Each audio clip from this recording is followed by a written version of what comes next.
আসসালামু আলাইকুম ওয়া রাহমাতুল্লাহি ওয়া বারাকাতুহু। যে যেখান থেকে ভিডিওটি দেখতেছেন সবাইকে জানাই মনের অন্তঃস্থল থেকে ভালোবাসা এবং অভিনন্দন। দর্শক বন্ধুরা, আপনি যদি এই ভিডিওটি না দেখেন তাহলে আপনি আর জীবনের সবচেয়ে বড় একটি মিস করবেন। কেননা আপনি ক্ষতিগ্রস্ত হতে পারেন। কিভাবে জানেন? সেটা হচ্ছে বাংলাদেশের আইন কানুন, এবং আমরা যদি কোনো বিপদ আপদে পড়ি কিংবা আমাদের ফ্যামিলিগতভাবে কিংবা আমরা যে অমুক হত্যার তমুক হত্যার বা দুর্নীতির বিচার চাচ্ছি, আমরা সেটা কিভাবে পাবো? আসলে মেন যে গোড়াটা সেখানেই হচ্ছে বসে আছে বড় বড় সন্ত্রাসীরা, মানে তাদেরকে বসায় রাখছে ডক্টর মোহাম্মদ ইউনূস এবং উপদেষ্টা আসিফ নজরুল। আসুন তাহলে মুফাজ্জল ইসলাম ভাইয়ের মুখ থেকে শুনে আসি, তারপর বাকি কথা বলি। মোহাম্মদ সাজ্জাদ আলী ঢাকা মেট্রোপলিটন পুলিশের কমিশনার নিযুক্ত হয়েছেন। মোহাম্মদ সাজ্জাদ আলী কে? তার পরিবার বা কোথা থেকে? মোহাম্মদ সাজ্জাদ আলী ঝিনাইদহ শৈলকুপা এলাকায় যদি খোঁজ নেন পেয়ে যাবেন। আজকে থেকে 14 বছর আগে ওইখানে একজন সন্ত্রাসী ছিল, শুকনাল। এই শুকনালের ভাই এই মোহাম্মদ সাজ্জাদ আলী, বাংলাদেশের এখন ঢাকার পুলিশ কমিশনার। এই শুকনাল 38টা হত্যা মামলা জড়িত ছিল, 65টির অধিক তার বিরুদ্ধে মামলা ছিল। তাকে ক্রসফায়ারে পুলিশ হত্যা করেছিল। এই শুকনাল মানুষকে এতই যন্ত্রণা করতো যে একবার এলাকাবাসী তাকে ধরে ফেলেছিল, ধরে চোখ উপড়ে দিয়েছিল। ওই অন্ধ অবস্থাতেই সে তার সন্ত্রাস কর্মকাণ্ড চালিয়ে যাচ্ছিল। তখনও কিন্তু এই মোহাম্মদ সাজ্জাদ আলী পুলিশে ছিল।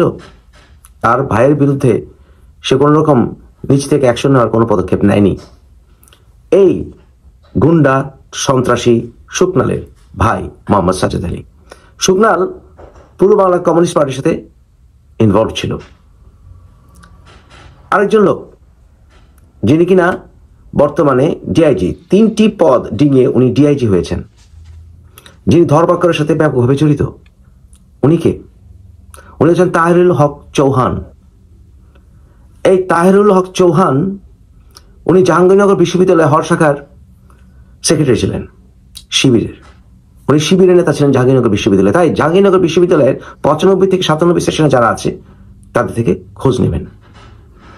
এই তাহেরুল হক চৌহান মদনপুরের লোক, এবং ওনার ব্যাকগ্রাউন্ড খুঁজলে আপনারা পেয়ে যাবেন। এই হচ্ছে বর্তমানে বাংলাদেশে পুলিশ প্রশাসনে যে ব্যাপক পরিবর্তন এনে সন্ত্রাসী এবং ইসলামিক মৌলবাদীদেরকে যে ক্ষমতায়িত করা হচ্ছে তার প্রমাণ।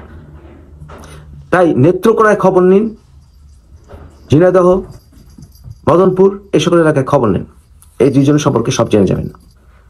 শেখ হাসিনা এবং আওয়ামী লীগের অনেককে বিচার করার জন্য যে ট্রাইব্যুনাল গঠন করা হয়েছে, সেই ট্রাইব্যুনালের বিচারকদের একজন তো একেবারে বিএনপির পরিচিত মুখ, এবং তাজুলকে বানানো হয়েছে চিফ প্রসিকিউটর, যে তাজুল জামাতের।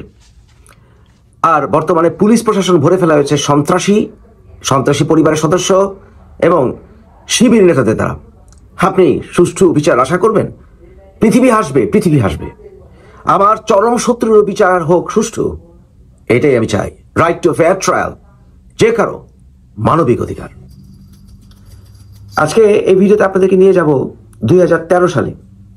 2013 সালে তখন আমার সাথে একটি টেলিভিশন চ্যানেলে, ব্রিটিশ একটা টেলিভিশন চ্যানেলে যোগ দিয়েছিলেন বর্তমান এবি পার্টির একজন নেতা ব্যারিস্টার ফুয়াদ। আপনারা এখন অনেকে তাকে চেনেন। সেখানে আমরা সন্ত্রাস আইন বিষয়ে আলোচনা করছিলাম, এবং সেই আলোচনায় একবার আমি বলেছিলাম, আপনারা শুনবেন, যে সন্ত্রাস আইন প্রণয়ন করা হয়েছে সেটা সম্পূর্ণ গোলমেলে এবং যথেষ্ট ত্রুটিপূর্ণ। কারণ সেখানে আমরা দুজনই সন্ত্রাস আইন নিয়ে আলোচনা করছিলাম, এবং আমি সেখানে স্পষ্ট বলেছিলাম একদিন সময় আসতে পারে আওয়ামী লীগ উল্টো তাদের প্রণীত আইন দিয়েই পাকড়াও করা হবে। তাই হয়েছে। সেই সন্ত্রাস আইনের অপব্যবহার করেই ছাত্রলীগকে নিষিদ্ধ করা হয়েছে, এবং আওয়ামী লীগের বিভিন্ন নেতাদের বিরুদ্ধে মামলা চলছে, এবং শেখ হাসিনার বিরুদ্ধেও বিভিন্ন মামলা যে প্রক্রিয়া, সেগুলোর ক্ষেত্রে শেখ হাসিনার প্রণীত অনেক আইন দিয়েই তাকে পাকড়াও করা হচ্ছে। বাংলাদেশে আইন প্রণয়নের ক্ষেত্রে, আইন প্রণয়ন এবং ল এনফোর্সমেন্ট এগুলোর ক্ষেত্রে, আইন প্রয়োগের ক্ষেত্রে সন্ত্রাসকে দমানোর ব্যাপারে আসলে কখনোই কোনো সরকার সক্রিয় ভূমিকা পালন করেনি, এবং যোগ্য লোকদেরকে আসলে জায়গা দেয়নি। দেশের আজকে তাই এই অবস্থা। দেশ এখন চলে গেছে সন্ত্রাসীদের হাতে। বর্তমানে সন্ত্রাসীদের দ্বারা সবচেয়ে বেশি ট্র্যাপড হয়েছেন ডক্টর ইউনূস স্বয়ং। That perhaps wasn't dealt with before is the issue of the internet and evidence that can be gathered. Well, there are already ICT Act already there. We have to understand that it is connected with the Anti-Terrorism Act, where it is said that money laundering for terrorism activities can carry a punishment up to death penalty. And if you somehow connect online transaction, you're talking about yes, of course. If you say somehow connect online transaction, because nowadays many people do online transaction. I donate, he does, you do, and this somehow is anybody can be connected with anything. And cyber law is connected to Anti-Terrorism Act. Somebody can be hanged for donating something, and this has been condemned by the International Federation of Human Rights President, that this cannot be a crime which can be carrying up to a death penalty. But Fuad, how will that affect everyone's day-to-day lives, like an ordinary person, like? Mufassal was saying, is if you donate something, you could. Is that realistic? That if you donate, you can end up getting caught in a terrorism trap and then hanged at the end of it? Yes, there is a possibility. If you look back the history that what happened in Turkey in 1910, 20, 30s, what I can see on the horizon is the Turkification of the third largest Muslim country in the world. There are no terrorism, as my learned friend said. There are no issues that cannot be dealt with under the present judicial issues. We have a Special Powers Act, which is already suffocating with it. But every government uses in every possible means to suppress the opponent. We have another anti-terrorism bill. This will be used left and right, this black law again, to terrorize other people, because the very definition of what terrorism is, what does it ambit?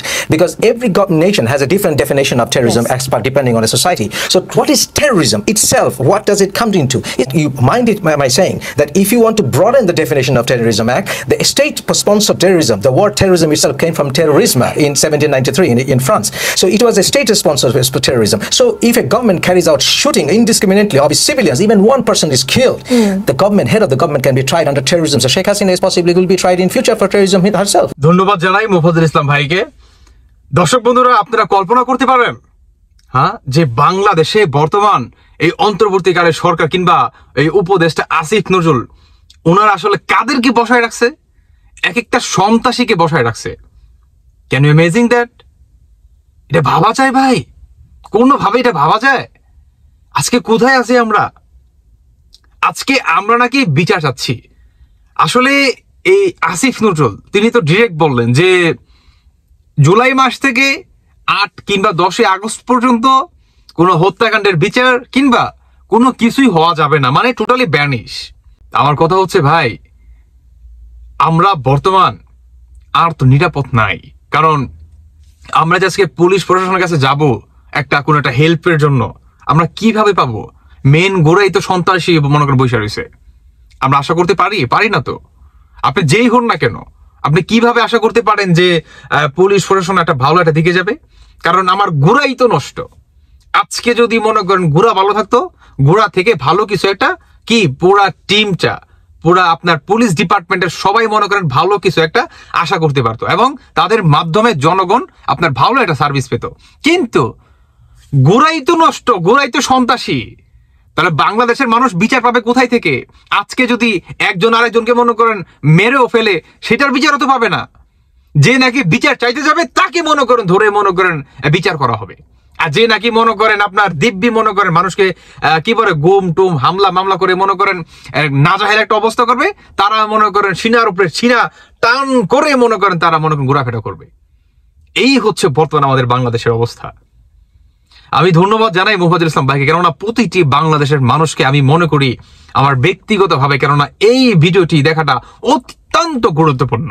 কারণ আপনি যদি কোনো একটা বিপদে পড়েন তাহলে আপনি বুঝবেন যে আপনার লাইফটা শেষ। অতএব আপনাকে প্রতিটি কদম খুবই কেয়ারফুলি ভাবে মনে করে রাখতে হবে, কারণ আপনি যদি এদের ফাঁদে পা দেন না হলে আপনার জীবনটা শেষ হয়ে যেতে পারে। দর্শক বন্ধুরা, বাকিটা আপনাদের ব্যক্তিগত মতামত অবশ্যই জানিয়ে যাবেন। ধন্যবাদ সবাইকে। আল্লাহ হাফেজ। আসসালামু আলাইকুম।